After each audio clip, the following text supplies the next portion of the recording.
Sorry guys, my storage ran out. Where was I? So I came back into my flat and I was just relaxing, made myself a cup of coffee, came back home, and it's really hot. It's very close, it's sticky. As soon as you start moving, it's like makes you irritable. But I'm in a happy mood, right? Why wouldn't I be? I've just been out, I've enjoyed a nice walk, I didn't spend any money, which was brilliant. And I'm just sat down and I'm just being quiet. I live by myself. There's not going to be a load of noise because I'm quiet. I'm on my own. Why I wouldn't be talking to myself, would I?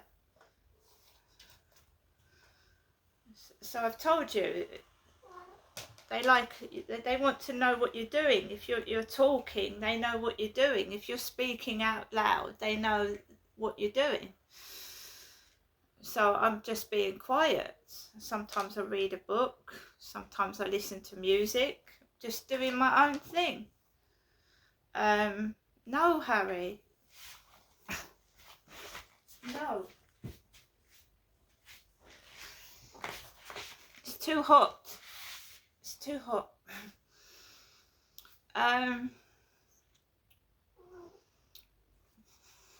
So I was just sat down and the phone went and I thought, that's my mum. That's got to be my mum. And I hadn't heard from my mum all morning. My mother rang. So I answered the phone. My mum lives in Chatham. She's like a bus journey away. To get to Rochester, it takes 40 minutes to walk into Chatham. And then it's going to take at least another 40 minutes to get up to where my mum lives. So to walk from here to my mother's would take about 1 hour 10 minutes on foot. It's muggy, it's nasty. I'm not doing that. And then I'm not doing that. I could do that, but I'm not doing that. Right, so my mum rings up and I know she's okay because she's talking to me. She's talking fine. She said she had a bad stomach, a bad tummy. Bad tummy. She says she hasn't got a worker. She's not got a worker anymore. So nobody's looking after my mother. And my mum was the one that was diagnosed with paranoid schizophrenia, not me. So my mum is left alone with no workers. She's got no one helping her. And you know, when it comes down to it, that's all people say to me is, oh, you need help with your mental health. Your mental health. Stipulate your mental health. This is provable that I've got video footage and evidence of what's been done to me, and I'm trying to prove it to people that it's not in my head. And that these perpetrators do this to victims so people don't believe what they're saying, which gets them off serious charges of things like child abuse, which is wrong. It's like I was a victim of domestic violence, and partners tell social services you're mad to cover up what they've been doing, which isn't mental health at all. It's them. They're the perpetrator. And I'm trying to help other women, because the first thing a perpetrator does when you report them is blame you. They blame the victim. And we need to make authorities, including the police and social services, aware that perpetrators will put the blame on the victim, and that leaves the children in danger. It does. It leaves the children in danger because you could be leaving them with a perpetrator. So they keep saying, she's mad, she's mad. So, you've got someone beating you, hitting you, physically abusing you, then telling authorities that you're a nutcase, which is absolutely wrong. But if you haven't got a witness and domestic violence perpetrators isolate you so there aren't witnesses. That's why they do it. Because no one believes a word you're saying, because there's nobody to say that they're a liar. So it's extremely difficult to prove that what is going on. That's why I've got cameras, I've got 2 phones, and I record conversations and screenshot things. And then they can't turn around and say, oh, you're making that up. They can't do that. So I was having a conversation with my mum. And my mum is not well. So whenever I talk about myself, she thinks I'm talking about herself. So she did it again. So when I start speaking and saying, this is happening to me, she cuts me off and then starts talking about herself, like it's happening to her. And that's where her mental health illness comes into it. So I'll start speaking, oh, and I've got this and I've got that. I don't wear that. Jennifer doesn't wear that. Jennifer wouldn't do that, you know. And I've got very often gone up to my mum since she said that I've tried to copy her, imitate her, and so she'll start off speaking normally, which she did on the phone to me. She'll start off speaking completely normal, and then she'll talk about herself. And I'm trying to speak to someone, explain to them that what I've been through this past week is criminal. It's criminal. Social services are fobbing me off, and I've needed serious help. And then she'll start talking about herself. Well, I haven't got a worker anymore. That's what she said. I haven't got a worker anymore. Jennifer hasn't got a worker. Well, I need one.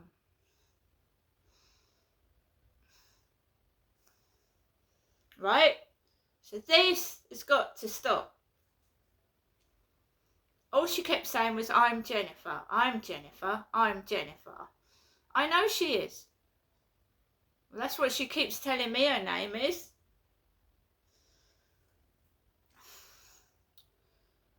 So she said to me, well, I'd like you to come up and see me at sometime. She said sometime next week. So she said to me, I'd like to see you sometime next week. So I suggested Monday. I said, well, how about Monday? Oh, no, I can't do Monday. I can't do Monday, she said. And she said, I haven't got anyone up here. I just can't do Monday. I said, fair enough, you know. You can't do Monday, that's fine.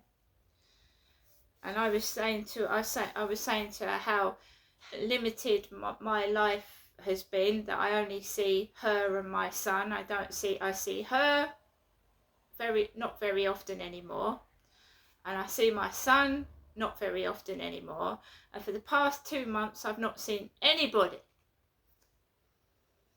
you know, to have a decent conversation with. I've not seen anyone for about 2 months. And she went to me, well, I don't see Charlotte anymore. I don't see Charlotte. So she talks about herself. She's not very well. So she's living, she's making my life like hers. She's making my life like her life. I've got no one and nothing in it. This is what's been going on since I was a kid, and I'm sure it happened to my sister. I don't know what happened to my brother, because my brother died before I was born, so I don't know. I don't know, but she's the one with the mental health issues. And then this is all I get, is that I've got mental health problems. Well, I've just walked outside completely normal. And when I'm talking to a camera, which is going onto my YouTube. I'm not talking to myself. So I'm narrating my journey around the field, and I was irate this morning. I wasn't very happy because I've still not heard from social services. I get a WhatsApp this morning saying someone's going to do something next week. My mum says she's that I can go up next week, but this is the weekend. This is the weekend where I'm on my own. The weekends that are extremely difficult. So this is ridiculous. No one's listening. They keep fobbing me off, and I'm going to keep trying to let people know that I'm not happy with what's going on. It's not good enough. It isn't. 3 months I've been left without any help and support. But I'm so mentally disabled that I'm allowed to be left alone. And I've got blokes approaching me. Men.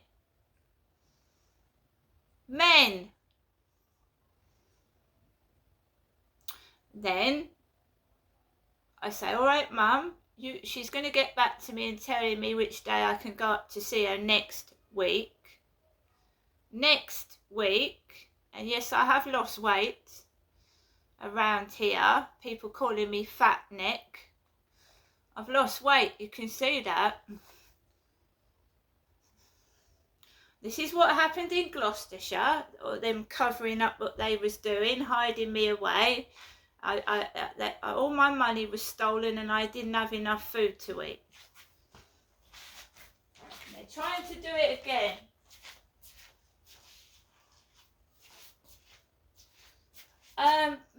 My phone. So, put the phone call down to my mother, and immediately we've got a video call from WhatsApp.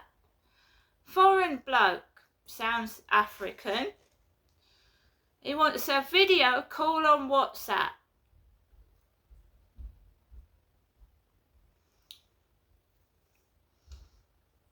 I've rung the number, I can't hear him. I can tell it's an African man by the accent. And you get these people from, where is it? It's in parts of Africa, trying to scam women for money. Well, this guy says he's ringing from a business account, and the number's coming up as the USA in America, and he's called Hairy. Mr. Hairy. Mr. Hairy. H-A-I-R-I. Mr. Hairy. Can't hear him. When I ring the number, I can't hear his voice. All I can tell is it's a black African accent. I can't hear him though. I can't hear what he's saying. I got the dialect, you know, the accent, but I couldn't hear what he was saying. It's raining outside, guys. It's raining. Not very nice weather, but there you are, guys.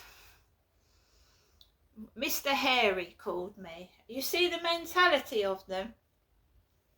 The mentality of these people. He called me a princess. He wanted to see if I was a man or a woman.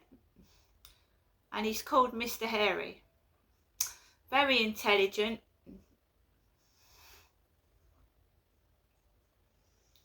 So I tried to call him twice. He picked up, but I couldn't hear him properly. He called me. Well, it's the USA, isn't it? It's America. And this is what's happening in my live streams. You're getting American people in the live streams from the USA and stuff like that. So there you go. It's raining outside. I've taken Max out for a long walk this morning. But I know I haven't gone into any shops. When I get paid next, a whole chunk of that is coming out for the rent. A whole chunk of it. And then the rent will start going up and up and up again. So I'm going to get the benefits people to pay the rent directly out of my benefits, because then Hyde Housing, if they have a problem with rent payments, they can get in touch with the benefits people, because it's just giving me too much fucking stress. Keep ringing me up, where's the rent?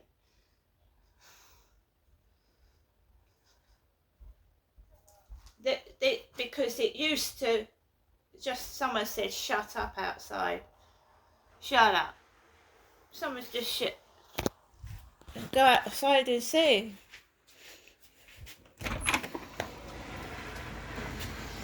I don't know where it came from, but somebody said shut up while I was just talking on this video.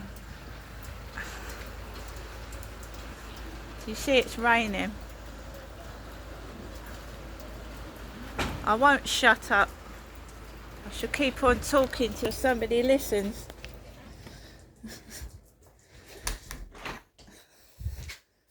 Someone said shut up as I was doing that video. They said shut up underneath the balcony.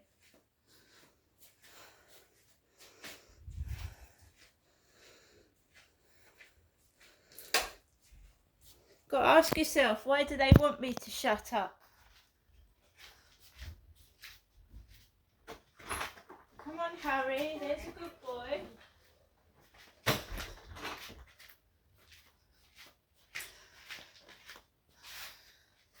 Could have been a kid. Someone shouted shut up. I won't shut up, I'm going to keep talking. Anyway, guys, that's what they do. None of them are going out. Look, they're sat in and they're just surrounding me, and that's what they do. They say shut up, fuck off, move. That's what they do. Lovely people. See you later.